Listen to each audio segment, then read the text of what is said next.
धृतराष्ट्र का ना criticality capability matrix होता है। क्या होता है क्रिटिकलिटी कैपेबिलिटी मैट्रिक्स? कि क्रिटिकल काम क्या हुआ, बहुत इंपॉर्टेंट काम और केपेबल आदमी, हाथ आगे लाइए। क्रिटिकल काम, जरूरी काम, केपेबल आदमी। यानी कि अगर हार्ट सर्जरी करनी है तो हार्ट सर्जरी हम किससे कराएंगे? मान लो ये कैमरामैन बहुत मोटिवेटेड है तो इससे भी करा ही लोगे आप। मेरा बेटा है ये, करा लो करा लो, तो मन से करेगा, दिल से। यूट्यूब पे खोल के ऑफलाइन वीडियो साथ में लगा के हार्ट सर्जरी कर देगा। हाँ आज लेकिन एक बात है, जब आदमी मोटिवेटेड होता है, उसके अंदर विल हो, तो वो कुछ भी कर सकता है। Yes no, come on, yes no, no. ऐसे नहीं होता है कि मैं मोटिवेटेड हूं, आज भाई हवाई जहाज उड़ाएगा। क्यों भाई? मोटिवेटेड है बस, आओ बैठो हमारे साथ, मैं उड़ाऊंगा हवाई जहाज, मोटिवेटेड हूं मैं। It doesn't work that. You need competence, you need, आपको कॉम्पिटेंस में एटीट्यूड, स्किल, नॉलेज तीनों चाहिए। अब दुर्योधन को हवाई जहाज नहीं उड़ाना आता तो ये धृतराष्ट्र की गलती है कि वो कह रहा है कि नहीं उड़ाने दो उसको। उधर से बोल रहे हैं कृष्ण, कृष्ण आर्बिट्रेशन के लिए आए हैं, और आर्बिट्रेशन सबसे बड़ी आर्बिट्रेटर है कृष्ण, जो बीच में आकर के मध्यस्थता कर रहे हैं, कह रहे हैं मैं निपटाता हूं, डोंट वरी।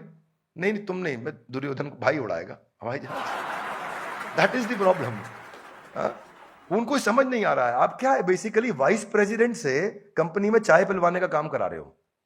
उसको बोलते हैं not understanding criticality capability matrix. घर का आदमी है, कोई बात नहीं, पिला दे आज चाय, तू ही पिला दे। तो वो पिला देगा, लेकिन आपने उसका सही इस्तेमाल नहीं किया, उस टैलेंट का, आपने उसके पोटेंशियल का सही इस्तेमाल नहीं किया।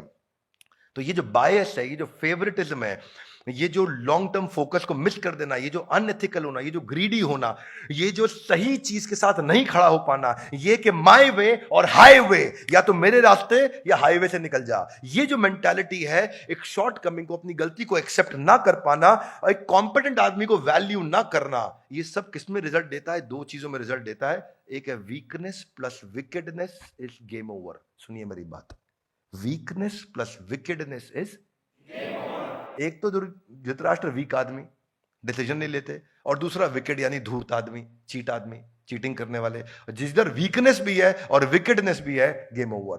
दैट इज द पहला श्लोका का सार ऑफ धृतराष्ट्र।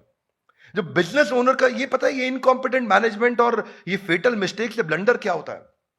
एक कॉर्पोरेट कहानी सुनाता हूं अमेरिकन आपको, एनरॉन की केस स्टडी समझो, 1 मिनट में जिंदगी में नई चीज समझ आएगी। एनरॉन एक अलग ही केस स्टडी है दुनिया की। 2001 में एनरॉन का 1 साल का रेवेन्यू था $100 बिलियन। कितना?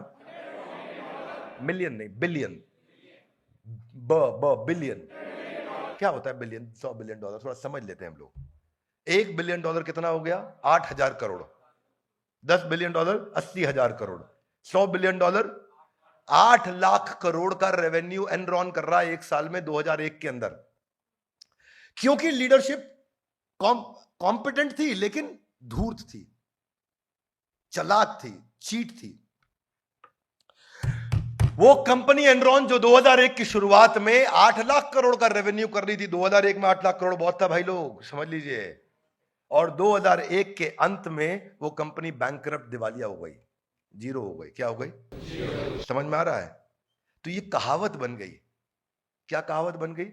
अगर कोई इनडिफीटेबल है, अगर कोई ऐसा आदमी है जिसको डिफीट नहीं किया जा सके, जिसको हराया नहीं जा सके, और वो ऐसे हार जाए कि 8 लाख करोड़ से जीरो पे आ जाए 1 साल में, तो उसको बोलते हैं तेरा एनरॉन हो गया। तेरा क्या हो गया? तेरा एनरॉन हो गया। तो एनरॉन का एनरॉन 1 साल में हुआ था। हो जाता ना भाई, किसी किसी का एनरॉन हो जाता है। कोडाक का भी एनरॉन हुआ है। कोडाक कितना बड़ा था, एनरॉन हो गया उसका। नोकिया का भी एनरॉन हो गया। कहावत बन गई। तू अगर खत्म हो गया तो मतलब तेरा एनरॉन हुआ है। क्या मेरी बात समझ आ रही है? पर धृतराष्ट्र इतने एफिशिएंट थे कि एनरॉन को एनरॉन होने में 1 साल लगा, धृतराष्ट्र को 18 दिन लगे। धृतराष्ट्र का 18 दिन में एनरॉन हो गया। उनका इतना भयंकर गेम ओवर हो। क्या मेरी बात समझ आ रही है? ये अनएथिकल प्रैक्टिस और लैक ऑफ इंटेग्रिटी, आज इतनी बड़ी ऑर्गेनाइजेशन खत्म हो सकती है। अगर सिंपल तरीका है, आप बोर्ड लाइन नंबर पे फोन करिए, पूछिए, इसका डिटेल मांगिए। आपकी नौकरी चली गई है, आपका बिजनेस बंद हो गया है, आपके पास आज इनकम का सोर्स नहीं है, या आप एडिशनल इनकम चाहते हैं, सिंपल काम है, कुछ नहीं करना है, एक नंबर मिलाना है आपको। इस नंबर पे निकाल लो अभी 10 मिनट, वीडियो बंद करते ही ये नंबर उठाओ और इसको फोन मिलाओ, पूछो सर ये क्या चीज़ है, मैं समझना चाहता हूँ, थोड़ा डिटेल में समझाइए। क्या मुझे आपको पैसा देना पड़ेगा? पूछिए, ऐसा आप आकर के पूछिए कितना पैसा लगेगा। सी लगता था पहले 1,20,000 रुपया हम एक आईबीसी से लेते थे, उसका एंट्री टिकट था, आज हमने उसको लगभग ना के बराबर कर दिया है। जिंदगी में सबसे बड़ी सफलता एक ही चीज से मिलती है, डिसीजन। एक डिसीजन ले लो, अभी बात करके पूरी इंफॉर्मेशन लो।